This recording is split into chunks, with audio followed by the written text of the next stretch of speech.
Hi guys, hope you guys are doing great. So previously we have talked about line, point, plane, and volume. So this week's lecture will be about form and organization. So let's get on with it right now. Form. Form is an inclusive term that has several meanings. It may refer to an external appearance that can be recognized as that of a chair or the human body that sits in it. It may also allude to a particular condition in which something acts or manifests itself. In this particular study, form suggests reference to both internal structure and external outline and the principle that gives the unity to the whole. While form often includes a sense of 3D, mass or volume, shape refers more specifically to the essential aspect of form that governs its appearance. Shape. The characteristic outline or surface configuration of a particular form. Shape is the principal aspect by which we identify and categorize forms. In addition to shape, forms have visual properties of size. The physical dimensions of length, width, depth of a form. While these dimensions determine the proportions of a form, its scale is determined by its size relative to other forms in its context. Color, a phenomenon of light and visual perception that may be described in terms of individuals' perception of tonal value, saturation, and hue. Texture, the visual and especially tactile quality given to a surface by the size, shape, arrangement, and proportions of the parts. Properties of form. Forms also have relational properties that govern the pattern and composition of elements. The first one is position, the location of a form relative to its environment or the visual field within which it is seen. Orientation, the direction of a form relative to the ground plane, the compass points other forms, or to the person viewing the form.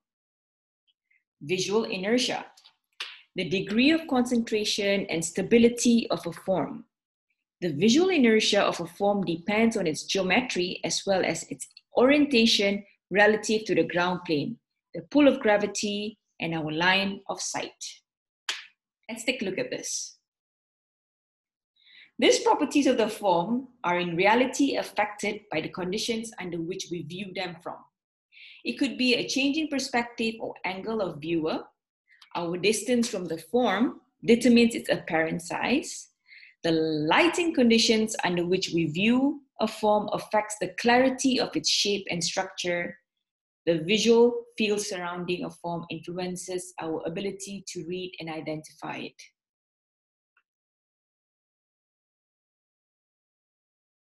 Shape refers to the characteristic outline of a plane, figure, or the surface configuration of a volumetric form.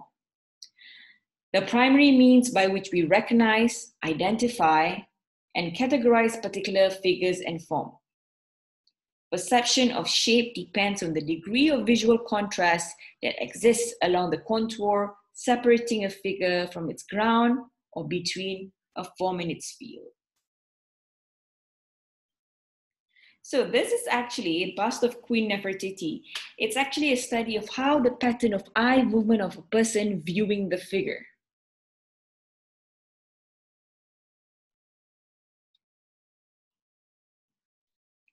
In architecture, we are usually concerned with the shapes of floor, wall, ceiling planes that enclose a space, door and window openings within a spatial enclosure, and silhouettes and contours of building forms. So let's take a look at this.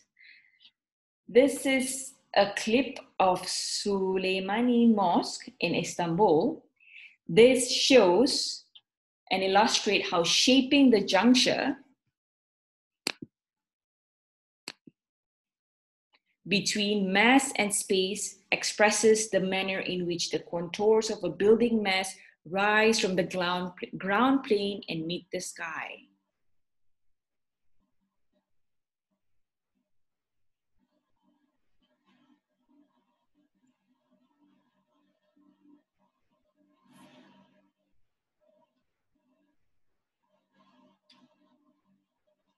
Next, we take a look at primary shapes. Psychology affirms that the mind will simply simplify the visual environment in order to understand it. Given any composition of forms, we tend to reduce the subject matter in our visual field to the simplest and most regular shapes. In other words, the simpler and more regular shape is, the easier it is to perceive and understand. From geometry, we know the regular shapes to be circle and the infinite series of regular polygons that can be inscribed within it. So we also have circle, triangle, and square. Circle, a plane curve every point of which is equidistant from a fixed point within the curve. A triangle, a plane figure bounded by 3 sides and having 3 angles. Square, a plane figure having 4 equal sides and 4 right angles. A circle is a centralized, introverted figure that is normally stable and self-centering its environment. Placing a circle in the center of a field reinforces its inherent centrality. Associating with the straight or angular forms or placing an element along its circumference, however, can induce in a circle an apparent rotary motion. So this is an example of floor plans that uses circle shape.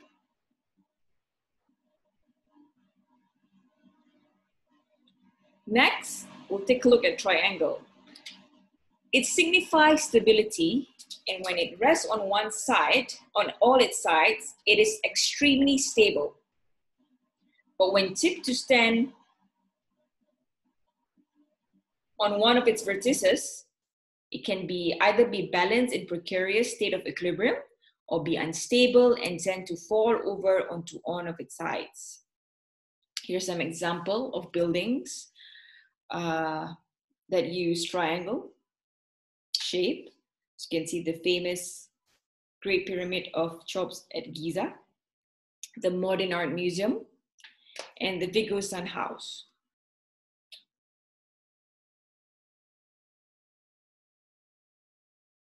Square. The square represents the pure and the rational.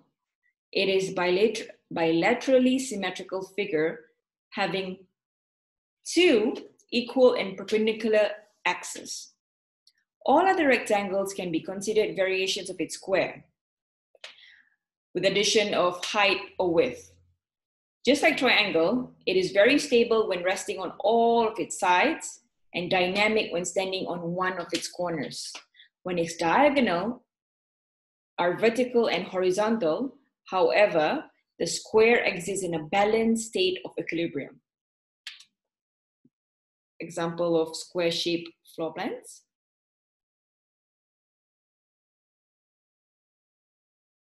Next, we'll take a look at primary solids. The primary shapes can be extended or rotated to generate volumetric forms or solids that are distinct, regular, and easily recognizable.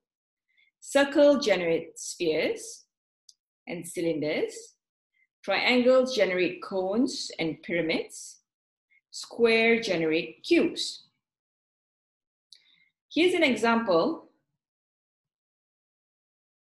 of sphere-shaped building. Let's take a look at this. A sphere, it's a solid generated by the revolution of semicircle about its diameter, whose surface is all points equidistant from the center. It is centralized and highly concentrated form. Like the circle from its generated, it is self-centering and normally stable in its environment.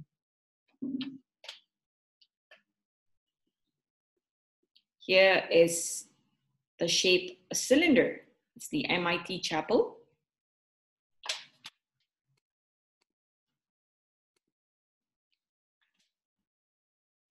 Cylinder generated by the revolution of the rectangle about one of its sides. A cylinder is centralized about the axis, passing through the centers of its two circular faces. Along this axis, it can be easily extended. The cylinder is stable if it rests on one of its circular faces. It becomes unstable when its central axis is inclined from the vertical. Cone. It's generated by the revolution of a right triangle about one of its sides. Like the cylinder, the cone is highly stable form when resting on its circular base and unstable when its vertical axis is tipped or overturned. It can also rest on its apex and precarious state of balance. Pyramid.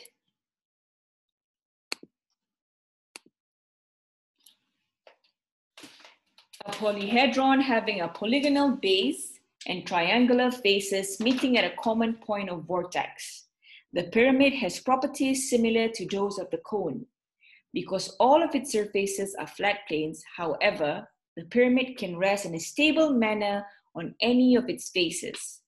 While the cone is a soft form, the pyramid is relatively hard and angular. Cube. A prismatic solid bounded by 6 equal square sides, the angle between any two adjacent faces being a right angle. Because of the equality of its dimension, the cube is static form that lacks apparent movement or direction. It is stable except when it stands on of its edges or corners.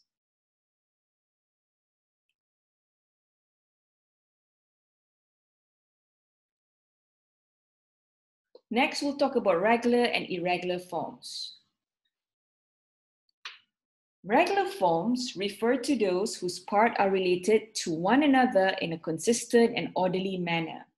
They are generally stable in nature and symmetrical about one or more axes. The sphere, cylinder, cone, cube, pyramid are prime examples of regular forms. Forms can retain their regularity even when transformed dimensionally or by the addition or subtraction of elements. From our experiences with similar forms, we can construct a mental model of the original whole plan when a fragment is missing or part is added. Irregular forms are those whose parts are dissimilar in nature and related to one another in an inconsistent manner. They are generally asymmetrical and more dynamic than regular forms. They can be regular forms which irregular elements have been subtracted or result from an irregular composition of regular forms.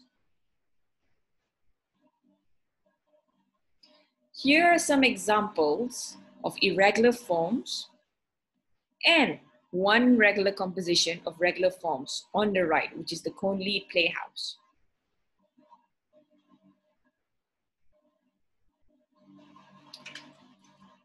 Next, we're going to see transformation of form. All other forms can be understood to be transformations of the primary solids, variation which are generated by the manipulation of one or more dimension or by the addition of subtraction or elements. As you can see here in the first image, it's the dimensional transformation. This can be achieved by altering one or more of its dimension and still retain its identity as a member of family of forms. It starts with a cube, for example. It can be transformed into similar prismatic forms where the forms through discrete changes in height, width, or length.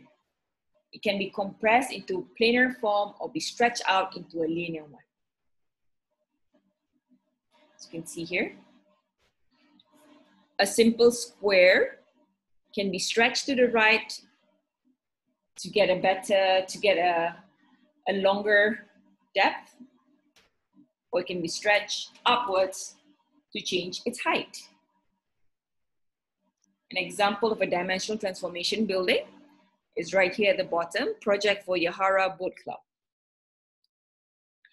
Next, we'll see subtractive transformation. This is done by subtracting a portion of its volume. So as you can see, it starts with a normal cube, and then it starts to be cut off through the cubes, and it becomes a different shape. Depending on the extent of the subtractive process, the form can retain its initial identity or be transformed into another form of another family. For example, a cube can retain its identity as a cube even though a portion of it is removed, or transform into a series of regular polyhedrons that begin to approximate a sphere. As you can see here, how a simple cube becomes a completely different family, or it becomes an L-shaped plane. Here's an example, buildings of subtractive transformation. The Shodan house, you can see from the floor plane, and the photo of the facade, how it's being cut out from a simple cube. A combination between subtractive and additive forms.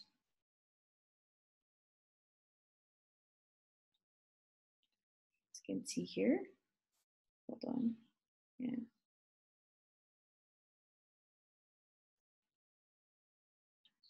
So Le Corbusier comments on form. The first one, accumulative composition. It could be an additive form, very easy type, full of movement. The following one, a cubic composition. And it could be very generous on the exterior, and architectural will is confirmed on the interior. All functional needs are satisfied. So these are actually a combination between subtractive and additive forms.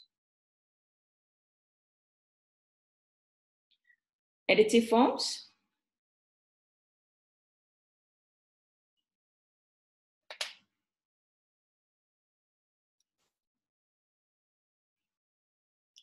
A form can be transformed by the addition of elements to its volume.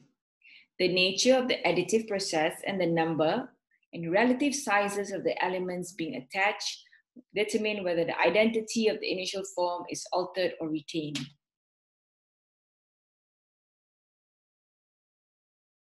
So you can see here the spatial tension. So additive forms are divided into these 4 points. This type of relationship relies on the close proximity of the forms or their sharing of a common visual trait, such as shape, color, or material. Edge to edge, the forms share a common edge and can pivot about the edge. Face-to-face contact, the forms share a common edge and can pivot about that edge. Face-to-face contact requires that the two forms have corresponding planar surfaces which are parallel to each other. Interlocking volumes, the forms interpenetrate each other's space. The forms need to share any visual traits.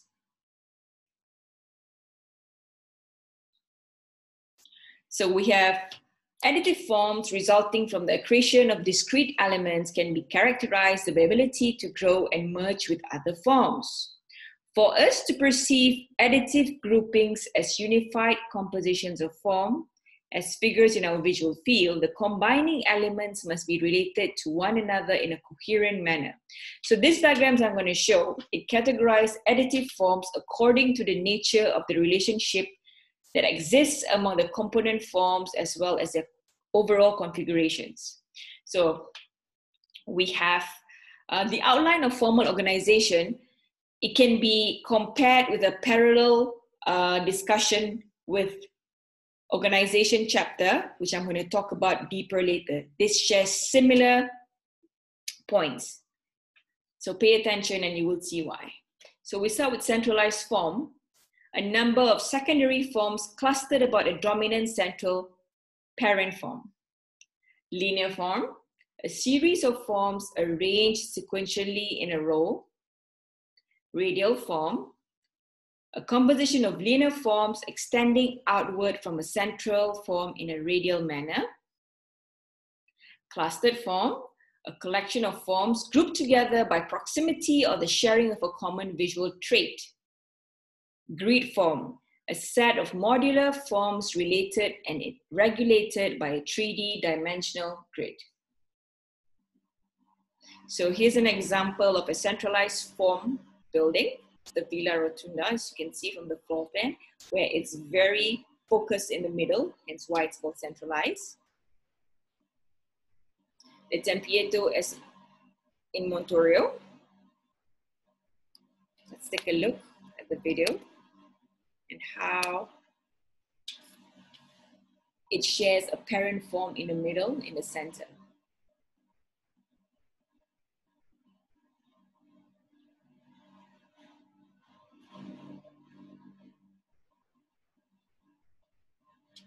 Next, we go to linear form. A linear form can result from a proportional change in a form's dimensions or the arrangement of a series of discrete forms along a line.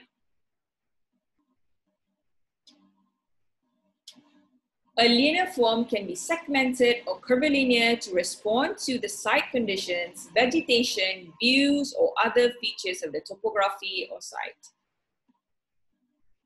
A linear form can front or define an edge of an exterior space or define a plane of entry into the space behind it. A linear form can be manipulated to enclose a portion of space. A linear form can be oriented vertically as a tower element to establish or denote a point in space. A linear form can serve as an organizing element to which a variety of secondary forms are attached. Here's an example of a linear form architecture. You will see it very similar with the organization topic we will talk about later, as I mentioned earlier. So this is a linear architecture. Entrance to the campus. It's the UR building in Seoul.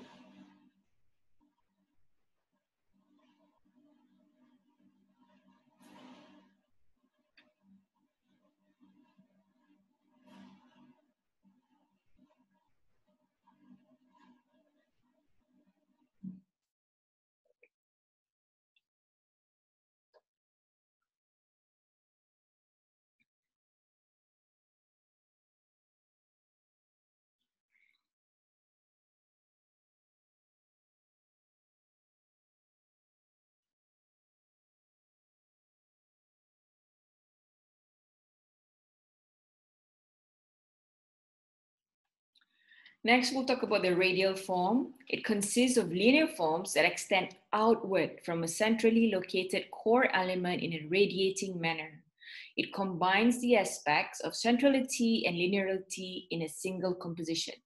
If you were to compare with the centralized form is focused inwards, whereas radial form, it extends outwards. The core is either symbolic or functional center of the organization. Its central position can be articulated with a visually dominant form, or it can merge with and become subservient to the radiating arms.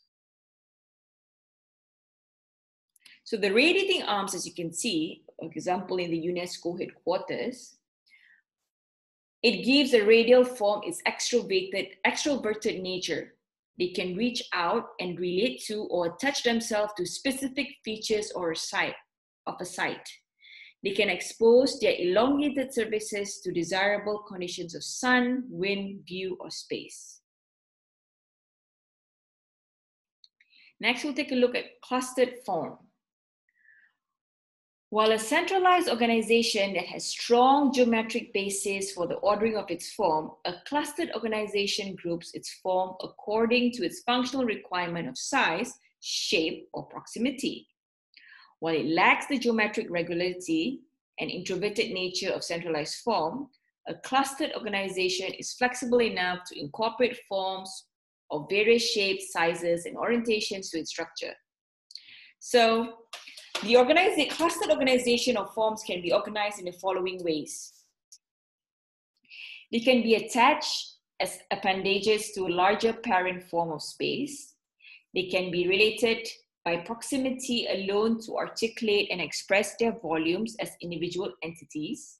They can interlock their volumes and merge into a single form having a variety of bases. A clustered organization, it also consists of forms that are generally equivalent in size, shape, and function, as you can see here in this image.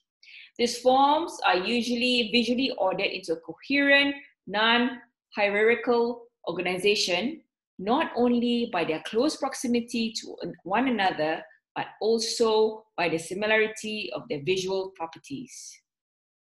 Here's an example of a clustered form building. Show you a video. This is the Montreal habitat.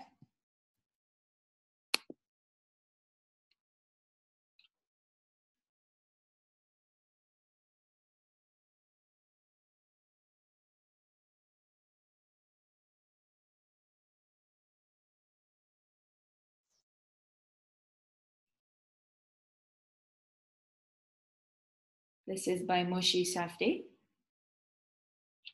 All right, as you can see in the image of the video here, how prominent its form clustering together. Next, we'll go to the grid forms. It's a system of two or more intersecting sets of regularly spaced parallel lines. It generates a geometric pattern of regularly spaced points at the intersection of the grid lines and regularly shaped fields defined by the grid lines themselves. So the most common grid is based on the geometry of the square. Because of the equality of its dimension and its bilateral symmetry, a square grid is essentially non-hierarchical, and bidirectional. It can be used to break the scale of a surface down into measurable units and give it to an even texture. It can be used to wrap several surfaces of a form and unify them with a repetitive and pervasive geometry. So it starts with a cubic volume, as you can see there, to a structural frame and then frame with adjacent spaces.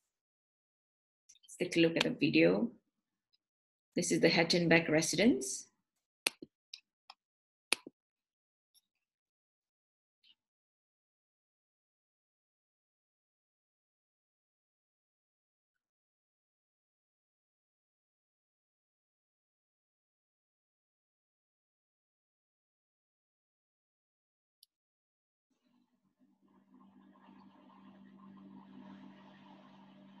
So in general, we've talked about the dimensional transformation, subtractive, and additive. So here are some examples, an overview of some examples of the buildings that utilize these transformation types.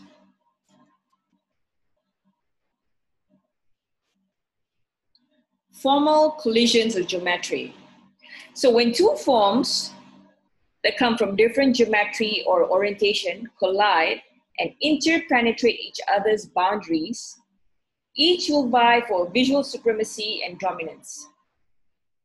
In these situations, the following forms can evolve. So two forms can subvert their individual identities and merge together to become a composite form. One of two forms can receive the other totally within its volume. You can see here a circle in a square in a circle. Two forms can retain their individual identities and share the interlocking portion of their volumes. And two forms can separate and be linked by a third element that recalls the geometry of one of the original forms. Forms differing in geometry or orientation may be incorporated into a single organization for any of the following reasons.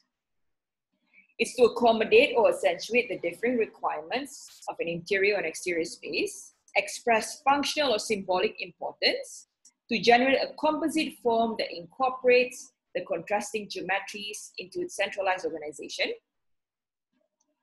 to inflect a space toward a specific feature of the building site, to carve a well-defined volume of a space from a building form, to express and articulate the various constructional or mechanical systems that exist within a building form, to reinforce a local condition of symmetry in a building form, to respond to contrasting geometries of the topography, vegetation, boundaries, or existing structures of a site, to acknowledge already existing path of movement through a building site.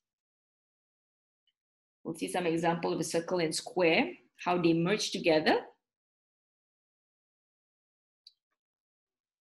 This is the rotated grid. How it starts from a simple grid and how it's being rotated and turned to one side and merged together with other geometric shapes.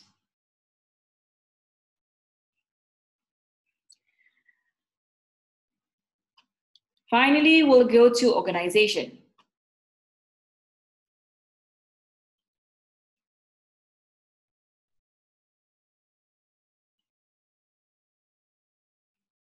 Just give me a moment while we'll do this.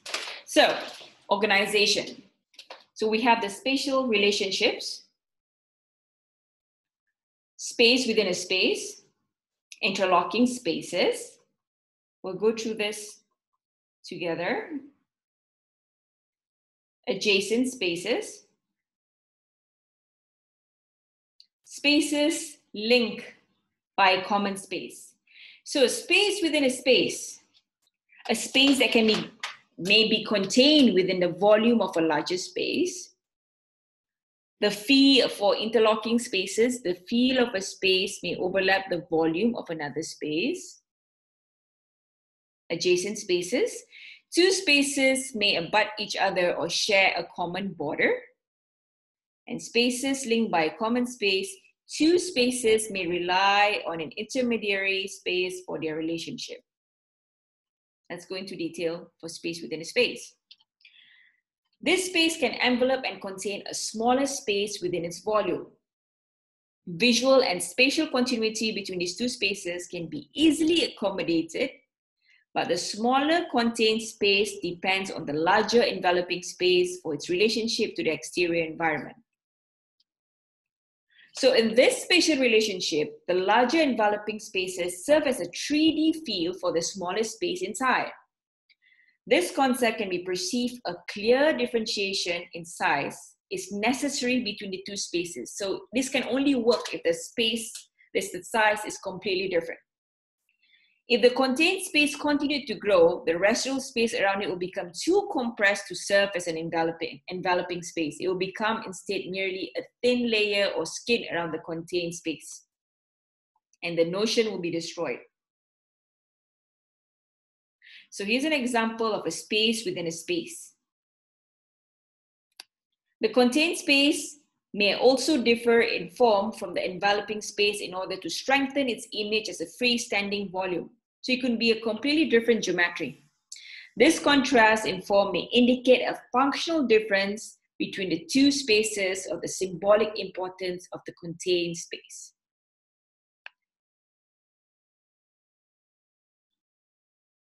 Interlocking spaces. This results from the overlapping of two spatial fields and the emergence of a zone of shared space. So when two spaces interlock their volumes in this manner, each retain its identity and definition as a space, but the resulting configuration of the two interlocking spaces is subject to a number of interpretations. The interlocking portion of the volume can be shared equally by each space. The interlocking portion can merge with one of the spaces and become an integral part of its volume. The interlocking portion can develop its own integrity as space that serves to link the two original spaces. So here are some examples of building buildings that utilize this spatial relationship, how they share due to its interlocking shapes. So it becomes a space of its own. Next is the adjacent spaces. So this is the most common type of spatial relationship. This allows each space to be clearly defined and to respond in its own way of specific function or symbolic requirement. The degree of visual and spatial continuity that occurs between two adjacent spaces depends on the nature of the plane that both separates and binds them together. The separating plane may limit visual and physical access between the adjacent spaces or reinforce the individuality of each space. Appear as freestanding plane in a single volume of space. Be defined with a row of columns that allows high degree of visual and spatial continuity between the two spaces, or be merely implied with a change in level of contrast in surface material texture between two spaces. So this can be divided in two related zones due to the different levels. Some examples of adjacent spaces floor plans.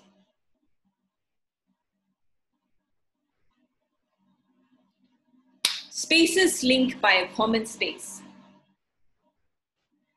Two spaces that are separated by distance can be linked or related to each other by a third intermediate space. The visual and spatial relationship between the two spaces depends on the nature of the third space in which they share a common bond. The two spaces, as well as the intermediate space, can be equivalent in size and shape and form a linear sequence of space. Intermediate space can itself become a linear in form to link two spaces that are distant from each other, or join a whole series of spaces that have no direct relationship to one another. Intermediate space can, if it's large enough, become a dominant space in the relationship, and it's capable of organizing a number of spaces about itself. The form of the intermediate space can be residual in nature and be determined solely by the forms and orientations of the space being linked. So here's an example of floor plans that falls under the category of spaces linked by a common space. As you can see here, it shares a courtyard or a plaza in the middle, in the center. So we talked about the forms earlier and how I told and mentioned earlier how it's going to be very similar to spatial organization, as you can see here.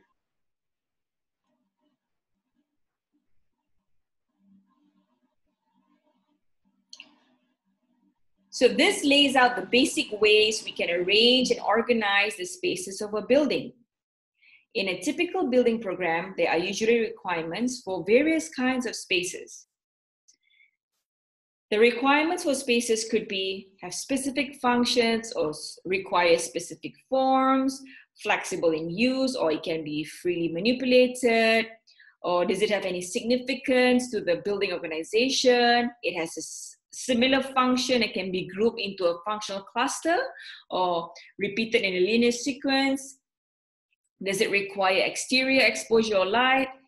Does it require privacy? Must be easily accessible. So there are many requirements. So this would determine the spatial organization that you choose for a building. Excuse me. The manner in which the spaces can be arranged can clarify their relative importance and functional or symbolic role in the organization of a building. So the decision to what type of organization to use in a specific situation, it depends on what is the demand of the building program, what is the functional proximities, dimensional requirement, is there any classification of spaces or requirement for access, light, or view. Exterior conditions and the site also will play a very important role in determining the spatial organization.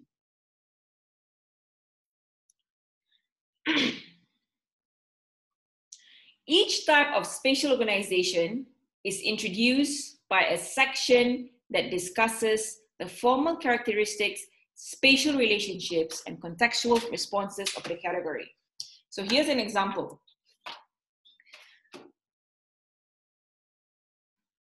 What terms should you study? What kind of spaces are accommodated and where? How are they defined? What kinds of relationships are established? Where can the organization be entered and what configuration does the path of circulation have? What is the exterior form of the organization and how might it respond to its context? So we start with a centralized organization. A central dominant space about which a number of secondary spaces are grouped. So when we talked earlier how it has a parent form in the middle. Linear, a linear sequence of repetitive spaces. Radial, a central space from which linear organization of space extend in a radial manner, where they extend outwards, which is the opposite of centralized. Clustered, spaces grouped by proximity or the sharing of a common visual trait or relationship. Grid organization, spaces organized within the field of structural, grid, or other 3D framework. Excuse me. Centralized organization. This is very stable. It's concentrated composition that consists of a number of secondary spaces grouped around a large dominant central space. The central is a unifying space of the organization. It's generally regular in form and it's large enough in size to gather a number of secondary spaces above its perimeter. The secondary spaces of the organization, it could be equivalent to one another in function, form, and size, and create an overall configuration that is geometrically regular and symmetrical about two or more axes.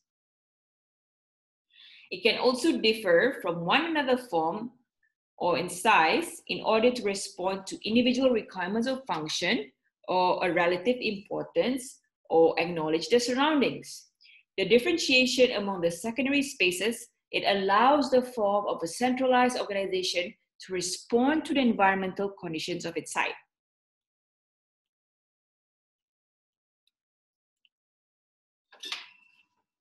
Since the form of centralized organization is inherently non-directional, conditions of approach and entry must be specified by the site and the articulation of one of the secondary spaces as an entrance or gateway. The pattern of movement within a centralized organization, it could be radial, loop, or spiral in form. In almost every case, however, the pattern will terminate in or around the central space. So centralized organization whose form are relatively compact and geometrically regular, it can be used to establish points or places in space. It can terminate axial conditions, serve as an object form within a defined field or volume of space. So the central organizing space may be either an interior or an exterior space. So Taj Mahal, the famous Taj Mahal building, implements centralized organization. Let's take a look.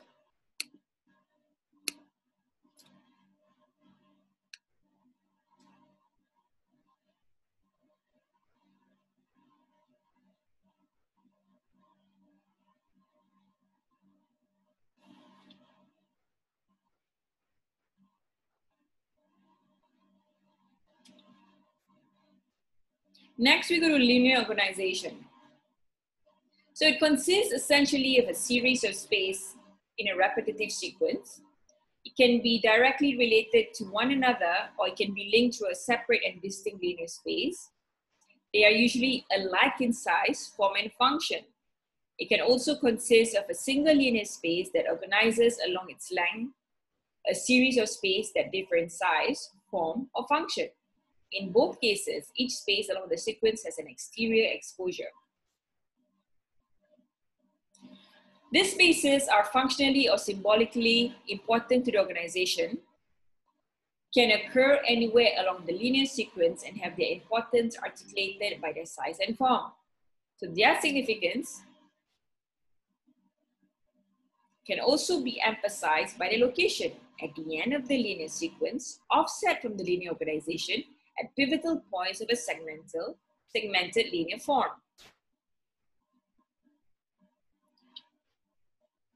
Because of their characteristic length, linear organization express a direction and signify movement, extension, and growth. So to limit their growth, and linear organizations can be terminated by a dominant space or form.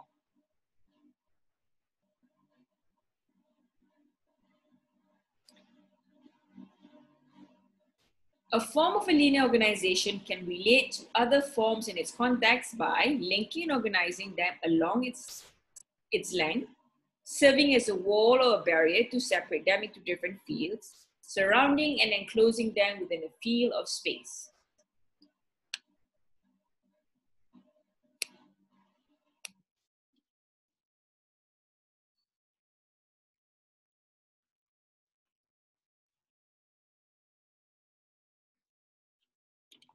So the thermal bath has linear organizations in the building.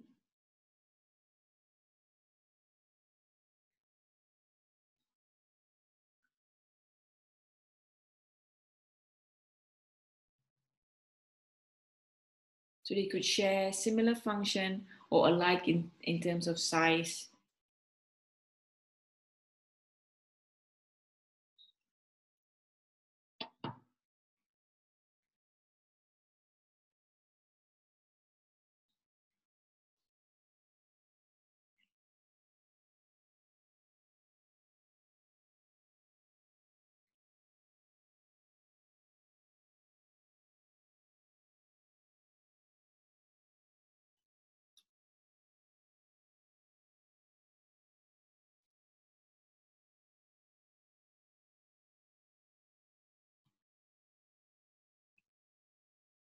Another example of linear organization.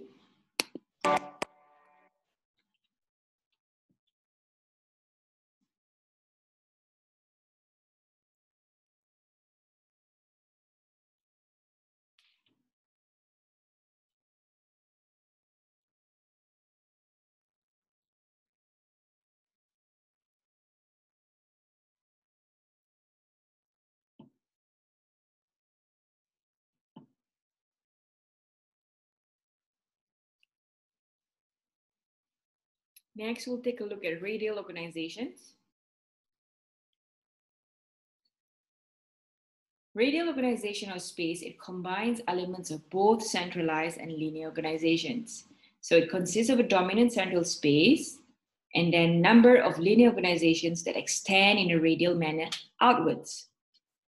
Centralized organization, as I mentioned earlier, is an introverted scheme that focuses inward.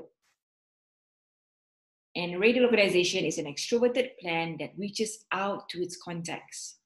With its linear arms, it can extend and attach itself to specific elements or features of its side. So, in centralized organizations, the central space of a radial organization is generally regular in form. The linear arms, which the central space is the hub, may be similar to one of another form and length and maintain the regularity of the organization's overall form. Radiating arms may also differ from one another in order to respond to individual requirements of function and context. So here's an example of a radial organization floor plans. As you can see, they share a regular form in the middle and linear organization that reaches out. These are the arms I mentioned earlier.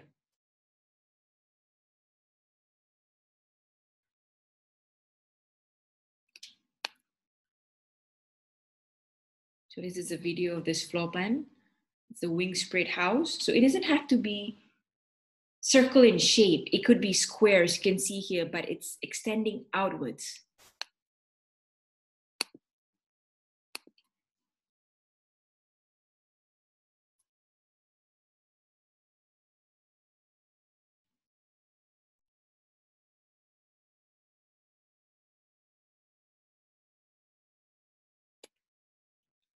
Next, we'll go to clustered organizations. This relies on physical proximity to relate its space to one another. So it often consists of repetitive cellular spaces that have similar functions, or they share a common visual trait such as shape or orientation. You can also accept within its composition spaces that are dissimilar in size, form, and function, but related to one another by proximity or a visual ordering device such as symmetry or an axis. So this pattern, it does not originate from a rigid geometrical concept.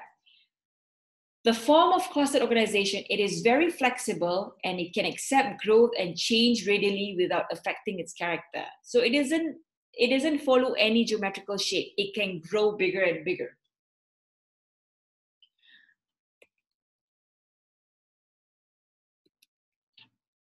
Clustered spaces can organize about a point of entry into a building or along the path of movement through it. So these spaces can be clustered about a large defined field or volume of space. The pattern is similar to that of a centralized organization, but it lacks the lattice, compactness, and geometrical regularity. The spaces of clustered organization can also be contained within a defined field or volume space. Since there is no inherent place of importance within the pattern of a clustered organization, the significance of a space must be articulated by its size, form, or orientation within the pattern. This can use to strengthen and unify portions of a clustered organization, help to articulate the importance of space or group of spaces within the organization. So it's divided into several points for clustered organization. Spaces organized by geometry. Spaces organized around a dominant space. Spaces organized within a spatial field. Spaces organized by axial symmetries.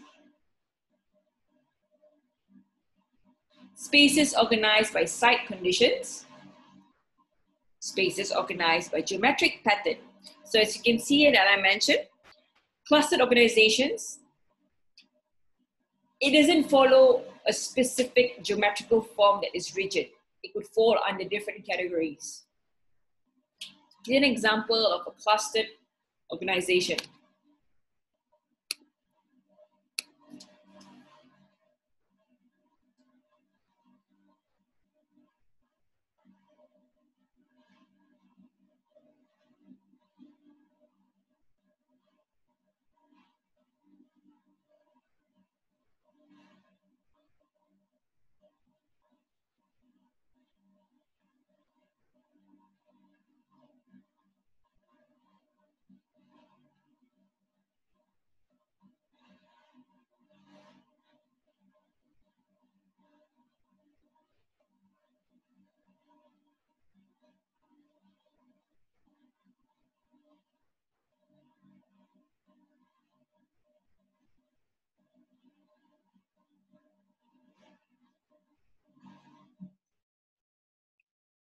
The last one is grid organizations. It consists of forms and spaces whose positions in space and relationships with one another are regulated by a 3D grid pattern or field. A grid is created by two, usually perpendicular sets of parallel lines that establish a regular pattern of points at their intersections. Projected into third dimension, the grid pattern is transformed into a set of repetitive modular units of space. The organizing power of a grid results from the regularity and continuity of its pattern that pervades the elements it organizes. Its pattern establishes a stable set of field of reference points and lines in space with which the spaces of a grid organization, although dissimilar in size, form, or function, can share a common relationship. So it is usually established in architecture most often by a skeletal structural system of columns and beams. Within this field of the grid, spaces can occur as isolated events or as repetitions of the grid module. Since 3D grid consists of repetitive modular unit of space, it can be subtracted from, added to, or layered and still maintain its identity. It doesn't have to be square and rigid. It can be subtracted, you can add, you can layer, and it's still going to become grid organizations. To accommodate the specific dimensional requirement of its spaces or to articulate zones of space for circulation or service, a grid can be made irregular in one or two directions. This dimensional transformation would create a hierarchical set of modules differentiated by size, proportion, and location. A grid can also undergo other transformation. A portion of the grid can slide to alter the visual and spatial continuity across its field. It can be interrupted to define a major space or accommodate a natural feature of its site. So here's an example of grid organizations in building.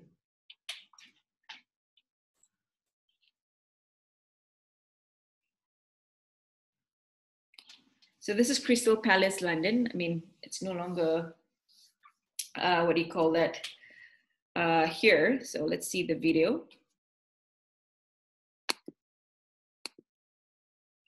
You're destroyed by the fire. So this utilizes grid organizations.